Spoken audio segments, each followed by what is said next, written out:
ಅಲ್ಲಿ ಒಟ್ಟು ಡೆವಲಪ್ ಇದ್ರಿ ಗಿಡ ಸಣ್ಣ ಸೈಜ್ ಇತ್ತು ಗಿಡ ಒಟ್ಟೆ ಏನ್ ಮಾಡೋರು ಒಟ್ಟೆ ಎತ್ತರ ಆಯ್ತು. ಆ ನಂತರ ಆನ್ಲೈನ್ ಮುಖಾಂತರ ನಿಮ್ಮನ್ನ ನಂಬರ್ ನೋಡಿದೆ. ನಂಬರ್ ನೋಡಿ ನಿಮ್ಮನ್ನ ನಾನು ಕಾಂಟ್ಯಾಕ್ಟ್ ಮಾಡಿದೆ ಅಂತೇಳಿ ರಿಸಲ್ಟ್ ಆಗಿದೆ. ನಿಮ್ನೆಲ್ಲ ಕಾಂಟ್ಯಾಕ್ಟ್ ಮಾಡಿ ನೀವು ಅವಾಗ ನಿಮ್ ಪ್ರಾಡಕ್ಟ್ ಕೊಟ್ಟು ಒಂದು ಯಾವ ಪ್ರಾಡಕ್ಟ್ ಅಗ್ರೋಲೈಸರ್ ಮತ್ತು ಅಗ್ರೋವೇರ್ ಪ್ಲಸ್ ಅಂತ ಬಳಸಿದ್ರಿಂದ ಏನೆಲ್ಲ ರಿಸಲ್ಟ್ ಸಿಕ್ಕಿದೆ ಮತ್ತೆ ಏನ್ ಪ್ರಾಬ್ಲಮ್ ಇತ್ತು ಏನೆಲ್ಲ ಹೋಗಿದೆ ಅಂತ. ನೀವು ಬಳಸೋದ್ರಿಂದ ಗಿಡ ಚೆನ್ನಾಗಿ ಬೆಳವಣಿಗೆ ಬಂತು. ಮುದುರು ಕಿತ್ತು ಹೋಯ್ತು. ಆಮೇಲೆ ಹೊಲ ಲಕ್ಷಣ ಬಂತು. ಬಟ್ ಯಾವ್ದು ಅಡಚಣೆಯಿಂದ ಗಿಡ ಸರಿಯಾಗಿ ಬೆಳೆದ. ಈಗ ಬೆಳೆದ್ರಿಂದ ಅವ್ರ ಬಳಿ ಈ ಪ್ರಾಡಕ್ಟ್ ಬಳಸಬಹುದು. ಇದ್ರಾಗ ಏನು ಮೋಸ ಇಲ್ಲ, ಏನು ಇದು ಇಲ್ಲ, ಒಳ್ಳೆ ಕ್ವಾಲಿಟಿ ಅದ. ಈಗ ಬಳಸೋದ್ರಿಂದ ರೈತರಿಗೆ ಒಂದು ಖರ್ಚುನು ಕಡಿಮೆ, ಆದಾಯ ಜಾಸ್ತಿ, ಗಿಡ ಚೆನ್ನಾಗಿ ಬೆಳೀತದ. ಕಾಯಿ ಶೈನಿಂಗ್ ಬೇರೆ ಬೇಕಾದಾಗ ಬಂದು ನೋಡಬಹುದು.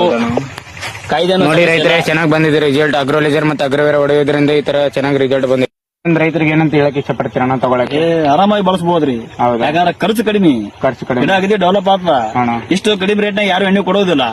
ಇಷ್ಟು ಕಡಿಮೆ ರೇಟ್ ನಾಗ ಕೊಟ್ಟರು ಹೊಲಕ್ಕೆ ಬಂದು ಸವಲತ್ತು ಕೊಡ್ಬೇಕಲ್ಲ. ಅಲ್ಲಿ ಬಳ್ಳಾರಿಯಿಂದ ಬಂದು ಇಲ್ಲಿ ನಮ್ಮ ಮೂರಟಿ ಗ್ರಾಮಿ ಬಂದು ಇಷ್ಟೆಲ್ಲ ಸವಲತ್ತು ಮಾಡಿದ್ರೆ ನಿಮ್ ಪ್ರಾಡಕ್ಟ್ ಬಳಸೋದ್ರಲ್ಲಿ ಏನೋ ಮೋಸ ಇಲ್ಲ.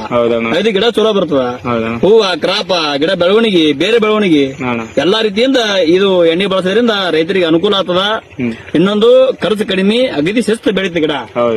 ಇದು ಬಳಸೋದ್ರಿಂದ ಏನು ಮೋಸ ಇಲ್ಲ. ಸೈಡ್ ಎಫೆಕ್ಟ್ ಏನಾದ್ರೆ ಏನೋ ಬಂದಿದೆ? ಸೈಡ್ ಎಫೆಕ್ಟ್ ಏನಿಲ್ಲ. ಅಗದಿ ಗಿಡ ಆದಷ್ಟು ಚಲೋ ಆಗ್ಯದ. ಕಾಯಿ ಚಂದ ಬಂದದ. ಗಿಡ ಮೊದ್ಲು ಹೇಗಿತ್ತು ಗಿಡ? ಮೊದಲೇನು ಬಹಳ ತುಸು ಇತ್ತು ಗಿಡ. ಇದು 2 ರಿಂದ 3 ಡೋಸ್ ಹೊಡ್ಕೊಂಡಿನಿ. ಅಗದಿ ಗಿಡ ಚಲೋ ಆಗ್ಯದ, ಕಾಯಿನೂ ಚಲೋ ಆಗ್ಯದ. ನೀವು ಇವತ್ತು ನಾಳೆ ಯಾವಾಗ ಹೇಳ್ತೀರ